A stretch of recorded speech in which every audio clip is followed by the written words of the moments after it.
কেনেকে খেদে চাওঁ খেদিব নোৱাৰে আমি চাই ল'ম কিছু যে কোনবাই মিয়া খেদাৰ মানে স্লোগান দিছে হুংকাৰ দিছে উজনি অসমত যেটো মিয়া খেদা সকল্ড মিয়া খেদা অভিযান আৰম্ভ হৈছে সেই অভিযানটো ভাল হৈছে তেওঁ কোৱা মতে বিভিন্ন ধৰণৰ চৰকাৰী ব্যৰ্থতাৰ কথা মুখ্যমন্ত্ৰী মহোদয় আৰু তেখেতৰ পৰিয়ালৰ দুৰ্নীতি অনিয়ম ৰিনিকি ভূঞা ডাঙৰীয়াৰ প্ৰসংগ এইবোৰ কথাই ওলাই আছিল সাডেনলি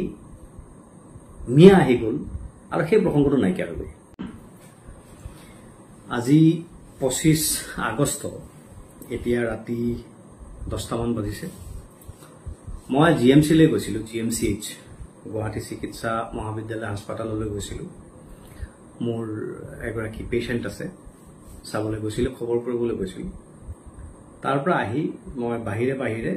টেবুলত পঢ়া টেবুলত বহি ভাবিলো মই ভিডিওটো বনাই লওঁ কাৰণ এই কথাখিনি মই কোৱাটো খুব প্ৰয়োজন কাৰণ আমাক ভাল পোৱা আমি যেটো দৰ্শনত বিশ্বাস কৰো সেই দৰ্শনত বিশ্বাসী আৰু আমাক এক ধৰণে কবলৈ গলে অনুসৰণ কৰা আমি কি কওঁ কি চিন্তা কৰো সেই কথাটো জানিবলৈ শুনিবলৈ আগ্ৰহ থকা কিছু মানুহ সমাজত আছে আৰু সেইসকলে কিছুমান সমসাময়িক ৰাজহুৱা বিষয়ৰ ওপৰত আমাৰ মতামতটো কি তেওঁলোকে জানিব বিচাৰে মই যোৱা কিছু দিনৰ পৰা খুব মৌনতা অৱলম্বন কৰি আছো তাৰ একমাত্ৰ কাৰণ এইটোৱেই মই আনকি আজিকালি টিভিত মাতিলো মই বহুত দিন হল মই টিভিলৈ যোৱা নাই যোৱা এই কাৰণে নাই যে মই যেহেতু অসম জাতীয় পৰিষদৰ স্পোক্স পাৰ্সন মুখপাত্ৰ আৰু অসম জাতীয় পৰিষদ এটা জাতীয়তাবাদী আঞ্চলিক ৰাজনৈতিক দল কিন্তু মোৰ ধৰ্মীয় পৰিচয়টো ইছলাম মই মুছলমান ধৰ্মাৱলম্বী পৰিয়ালত জন্মগ্ৰহণ কৰিছো একেবাৰে নৈষ্ঠিক মুছলমান নহলেও মোটামুটি ইছলামৰ প্ৰেক্টিছ মই কৰো নামাজ পঢ়ো ৰেগুলাৰ নহলেও কেতিয়াবা পঢ়ো ৰোজা ৰাখো আৰু মুছলমানী যেটো মানে সামাজিক বিধি বিধান প্ৰথা হেতু মানি চলো সেই অনুসৰি চলো এজন হিন্দু মানুহে তেনেকে তেওঁৰ ধৰ্ম আৰু তেওঁৰ সমাজৰ পৰম্পৰা নিয়ম নীতি মানি চলে এজন খ্ৰীষ্টান মানুহে তেনেকে চলে মই তেনেকে চলো কিন্তু মোক মুছলমান সজাবৰ কাৰণে মোক এগৰাকী অসমীয়া নহয় মই যেন মুছলমান মানে সকল মুছলমান শব্দ যেটো ব্যৱহাৰ হয় হেতু সজাবৰ কাৰণে আজি কিছু দিনৰ পৰা খুব এটা প্ৰয়াস চলি থকা মই দেখিছো আৰু মোক মুছলমান সজাই দিলে মোৰ পাৰ্টিটোকো সাঙুৰিব পাৰি সেই দৃষ্টিভংগী তেওঁলোকৰ আছে সেই উদ্দেশ্য তেওঁলোকৰ আছে আৰু এই কথাটো বুজি পাই পৰাপক্ষত মই যিমান পাৰো মই মনে মনে থাকিবলৈ চেষ্টা কৰিছো কাৰণ কৈছে যে জ্ঞানী মানুহে ফুলিশ ৰুলাৰ্ছৰ পৰা সদায় আঁতৰত থাকিব লাগে যেতিয়া দেশৰ শাসক ফুলিশ হৈ পৰে তেতিয়া wise man should leave the state এটো এটা গ্ৰীক প্ৰভাৱ আছে কনফুচিয়াছৰ এটা আপোনালোকে গুগল কৰিলে পাব কনফুচিয়াছে এনেদৰে কৈছে যে জ্ঞানী মানুহে সেই দেশ ত্যাগ কৰি দিব লাগে যেতিয়া দেশখনৰ ৰজা ফুলিশ হয় আমাৰ ৰজাক ফুল বুলি মই ক'ব খোজা নাই ৰজা বুলি ক'লে মই কি বুজাব খুজিছো আপোনালোকে নিশ্চয় বুজিছে কিন্তু যেটো এক্টিভিটি হৈ আছে হেতু ফুলিশ এক্টিভিটি হৈ আছে প্ৰসংগ কি তালৈকে ডাইৰেক্ট গুছি আহো মই জিএমচিএইচত বিভিন্ন মানুহক লগ পাওঁ যেহেতু দুই-চাৰিজন মানুহে চিনি পায় গতিকে কৰবাত মানুহে লগ পালে কথা পাতিব খোজে জিএমচিএইচত দুই-চাৰিজন তেনেকুৱা মানুহ লগ পালো লগ পাওঁতে কথা ওলাই দেশত কি পৰিস্থিতি সেই বিষয়ে কথা ওলাওঁতে এজনে ক'লে যে উজনি অসমত যেটো মিয়া খেদা সকল্ড মিয়া খেদা অভিযান আৰম্ভ হৈছে সেই অভিযানটো ভাল হৈছে তেওঁ কোৱা মতে অভিযানটো ভাল হৈছে কাৰণ মিয়াৰ উৎপাত বাঢ়িছে ইত্যাদি কথা বাকি কি কথা ক'ব পাৰে আপোনালোকে নিশ্চয় বুজি পাইছে তাতে আকৌ আনজনে ক'লে যে নহয় হেতু নহয় আপুনি মিয়াক মাৰি কি হ'ব অসম আন্দোলনৰ সময়তো মিয়াক মৰা হৈছিল কিন্তু অথচ অসম আন্দোলন আৰম্ভ হৈছিল মিয়াক মাৰিবৰ কাৰণে নহয় অসমত যেটো বহিৰাগত আগ্ৰাসন হৈছিল যেটো অৰ্থনৈতিক আগ্ৰাসন সেই আগ্ৰাসনটোৰ বিৰুদ্ধে আসলতে জনসাধাৰণ জাগ্ৰত হৈছিল আৰু পিছলে সেই আন্দোলনটোক মিয়া খেদা আন্দোলনলৈ পৰিৱৰ্তন কৰি দিয়া হ'ল কিন্তু যোৱা 40 বছৰে আমি দেখিলো যে অসম আন্দোলনেই হওক বা আন যত যি আন্দোলনেই হওক অসমৰ পৰা মিয়া খেদাটো সম্ভৱ নহল আৰু তাৰ কোনো ব্যৱস্থাও নাই যি চৰকাৰে বিদেশী খেদাৰ প্ৰতিশ্ৰুতি দি ক্ষমতালৈ আহিছিল বা ইয়াৰ আগতো যিসকলে বিদেশী খেদাৰ প্ৰতিশ্ৰুতি দিছিল তেওঁলোকে কোনেও বিদেশী খেদিব পৰা নাই আৰু প্ৰকাৰান্তৰে এইটো স্বীকাৰো কৰিছে যে অসমৰ পৰা মিয়া খেদা বুলি কওক বা যি খেদা বুলি কওক এইটো আচলতে সম্ভৱ নহয় এটা বৰ জটিল প্ৰক্ৰিয়া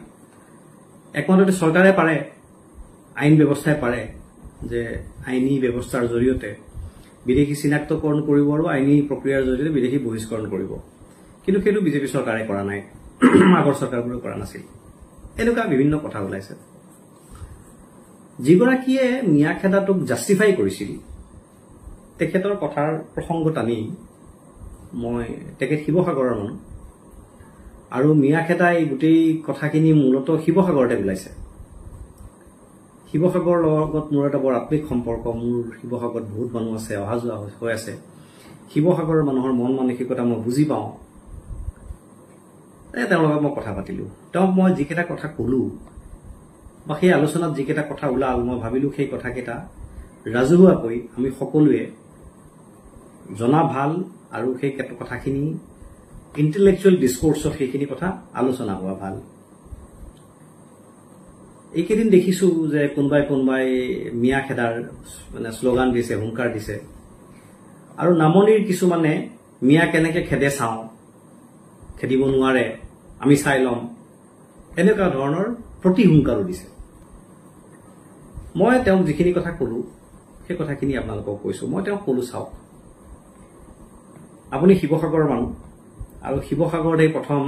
মাৰোৱাৰী সম্প্ৰদায়ৰ মানুহৰ বিৰুদ্ধে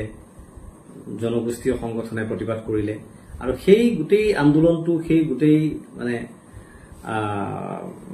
ডিসকোৰ্সটো আহি এতিয়া মিয়া খেদালে কনভাৰ্ট হৈ গ'ল কিন্তু মিয়া বুলি ক'লে আচলতে কিনো মিয়া মানে সেই লুঙি পিন্ধি বা লেতেৰা পেতেৰাকে কাপোৰ কানি পিন্ধি শ্ৰম কৰা হাজিৰা কৰা পথাৰত খেতি কৰা নহলে মাটি কটা নহলে ৰিক্সা চলোৱা সেই মানুহখিনি নেকি নিখন্তেহে নহয় যদি মিয়াক খেদিবই লাগে তেতিয়াহ'লে মিয়াৰ ওপৰ পৰা তললৈকে সকলোকে খেদক যদি পাৰে এটা উদাহৰণ মই দিলো যে মই নিজে জানো শিৱসাগৰ চহৰতে শিৱসাগৰ এডমিনিষ্ট্ৰেশ্যন আৰু অন্যান্য বিভাগত চৰকাৰী চাকৰিত কাম কৰা অতি কমেও 10 গৰাকী বৰপেটা ধুবুৰী গোৱালপাৰা মানে জেগাৰ মিয়া সম্প্ৰদায়ৰ মানুহক মই ব্যক্তিগতভাৱে চিনি পাওঁ মোৰ যিহেতু শিৱসাগৰ অহা যোৱা আছে সেই মানুহখিনি মই চিনি পাওঁ শিৱসাগৰ গোটেই জিলাখন চালে কেইবা হাজাৰ মিয়া সম্প্ৰদায়ৰ চৰকাৰী চাকৰিয়াল কোনোবা শিক্ষকেই হওক কোনোবা মানে অন্য বৃত্তিতেই হওক তাত জড়িত হৈ আছে সেই মানুহখিনিক খেদিব পাৰিব জানো খেদাটো সম্ভৱ নহয় কাক খেদিছে কাক ধৰিছে কাক মাৰিছে ইতিপূৰ্বে যিসকলক মাৰিছিল ধৰিছিল খেদিছিল কাক সেইকেইজন সেই মানুহকেইটা বেচেৰা দুখীয়া হাজিৰা কৰা শ্ৰম কৰা সাধাৰণ মানুহ তাৰমানে মিয়া বুলি ক'লে যিসকলৰ পঢ়া শুনা আছে যিসকলে মোৰ নিচিনা পেণ্ট পিন্ধে দাড়ি নাই যিসকলে কলমেৰে লিখি খায় সেইসকল নহয় মিয়া মানে সেইসকল যিসকলে শ্ৰম কৰে হাজিৰা কৰে কাম কৰি খায় এই যিটো ধাৰণা এই কনসেপ্ট এটা এটা ভুল কনসেপ্ট এটা ভুল ধাৰণা সাধাৰণ দুখীয়া মানুহক টাৰ্গেট কৰি কাৰো একো উপকাৰ নহয় আৰু যিসকলে মিয়াক সো-কল্ড টাৰ্গেট কৰা বুলি মই কৈছো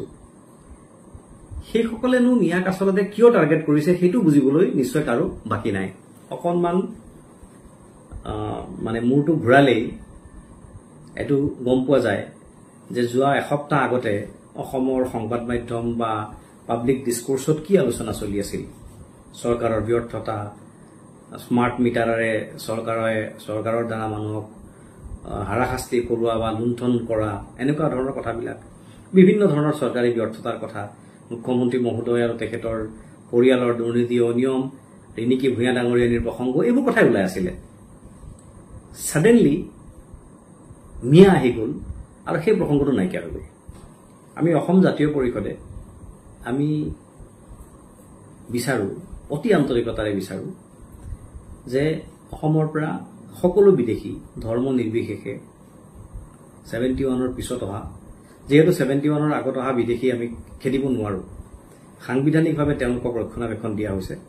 ভাৰতবৰ্ষৰ সংবিধানে এন্ডোৰ্স কৰিছে অসম চুক্তিক সেইকাৰণে আপুনি তেওঁলোকক খেদিব নোৱাৰে এটো ইলিগেল হ'ব কিন্তু 71ৰ পিছত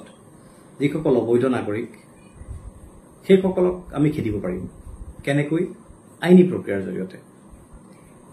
সেই আইনী প্ৰক্ৰিয়াটো ইমপ্লিমেন্ট কৰিব লাগে আমি চৰকাৰক দাবী কৰি আছো ভৱিষ্যতলৈ কেতিয়াবা আমি যদি সুযোগ পাওঁ চৰকাৰ কৰিবলৈ সেই কাম আমি নিশ্চয় কৰিম কিন্তু এনেকে মিয়া খেদু বুলি ক'লে মিয়া খেদা জানো সম্ভৱ এটা ধৰি লওক কোনোবাই শিৱসাগৰতে বা ডিব্ৰুগড়তে বা চৰাইদেউতে কৈছে যে আমি মিয়া খেদিম ক'বাত দুটামান মিয়া মানুহক ক'বাত দুটামান শ্ৰমিকক ধৰি মাৰি দুটামান কিল ভুকু মাৰি দিলে পিটন দি দিলে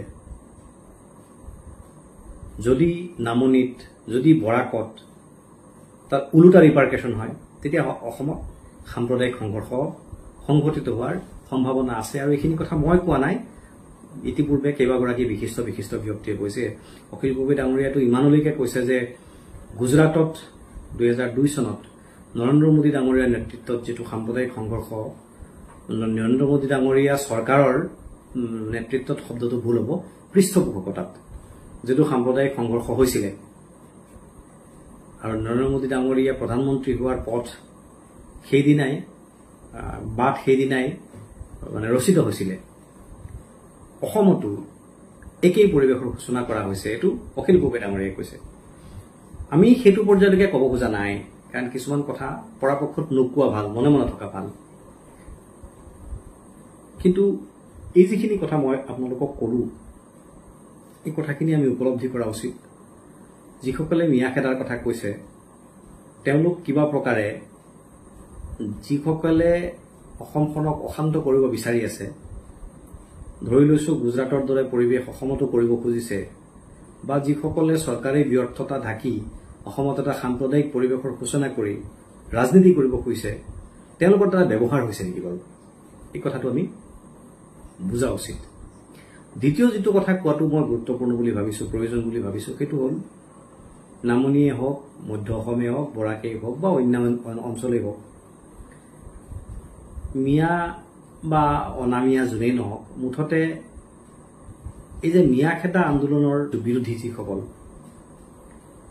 সেইসকলক কৈছো যে পৰাপক্ষত মনে মনে থকা ভাল কাৰণ এইটো বৰ সেনচিটিভ টাইম আৰু যিসকলে অসমখনক অশান্ত কৰিব খুজিছে তেওঁলোকে বিচাৰিছে তেওঁলোকৰ এইটো ইচ্ছা তেওঁলোকৰ এইটো মানে কৌশল তেওঁলোকৰ এইটো মানে আশা আকাংক্ষা যে উজনিত বা এই য'ত এইবোৰ হৈ আছে উত্তৰ অসমত যদি আমি দুটামান মিয়াক দুটামান কিল ভুকু মাৰি দিওঁ তাৰ ৰিটেলিয়েশ্যন যদি অন্য কৰবাত হয় তেতিয়াহ'লে অসমত এটা সাম্প্ৰদায়িক পৰিৱেশ সৃষ্টি কৰাৰ সুবিধা হ'ব এই জালখনত যাতে কোনেও ভৰি নিদিয়ে আমি অসমৰ ইটো মূৰৰ পৰা সিটো মূৰলৈ বৰাকৰ পৰা বিটিএডিলৈ ধুবুৰীৰ পৰা শদিয়ালৈ অসমৰ প্ৰতি ইঞ্চি মাটিত সাম্প্ৰদায়িক গোষ্ঠীগত জনগোষ্ঠীয় যেটো সম্প্ৰীতি সদ্ভাৱ সেইটো বজাই ৰাখিব লাগিব যিকোনো মূল্যৰ বিনিময়ত এটো কৰিবই লাগিব নহলে আমি যিখন ঐক্যবদ্ধ অসমৰ এটা প্ৰগ্ৰেছিভ জাতীয়তাবাদী চিন্তাৰ কথা আমি যেটো কওঁ ইনক্লুসিভ জাতীয়তাবাদী চিন্তাৰ কথা আমি যেটো কওঁ আমি এইসকলে বিচাৰো যে অসমখনত সকলো ধৰ্ম সকলো সম্প্ৰদায় সকলো জাতি সমিল মিলেৰে বসবাস কৰি থাকক খেয়া লাগিলে হিন্দী ভাষীয়ে হওক খেয়া লাগিলে বাংলা ভাষীয়ে হওক খেয়া লাগিলে অসমীয়া ভাষীয়ে হওক খেয়া লাগিলে বড়ো ভাষীয়ে হওক নেপালী ভাষীয়ে হওক খেয়া লাগিলে ডিমাছা কাৰ্বি মিচিং অন্যান্য জনগোষ্ঠী যোনে নহওক এই পৰিৱেশটো যদি আপুনি অসমত বৰ্তাই ৰাখিব নোৱাৰে তেতিয়াহ'লে যিসকলে অসমখনক সাম্প্ৰদায়িকভাৱে বিভাজন কৰি ক্ষমতালৈ আহি অসমখনক অৰ্থনৈতিকভাৱে সামাজিকভাৱে লুণ্ঠন কৰি আছে সেইসকল দেশৰ শীৰ্ষ ধনী মানুহৰ তালিকাত তেওঁলোকৰ নাম সোমাব আৰু আপুনি মই আপোনাৰ মোৰ নিচিনা মানুহ আমি এনেকৈ নিজৰ মাজতে হিয়লা হিয়লি কৰি থাকোতে আমাৰ সময়বোৰ যাব কথাখিনি মই জুকিয়াই ক'ব পৰা নাই মনৰ ভিতৰলৈ যিখিনি কথা আহিছে ভাবিছোঁ এই কথাখিনি আপোনালোকক কৈ থোৱা উচিত। আপোনালোকৰ যদি কিবা ক'বলগীয়া থাকে তলত কমেণ্ট কৰিব পাৰে, এইখিনি কথা আপোনালোকক ক'লোঁ। আজি মোৰ কথাখিনি শেষলৈকে শুনাৰ বাবে যিসকলে শুনিছে সকলোকে ধন্যবাদ জনাইছোঁ।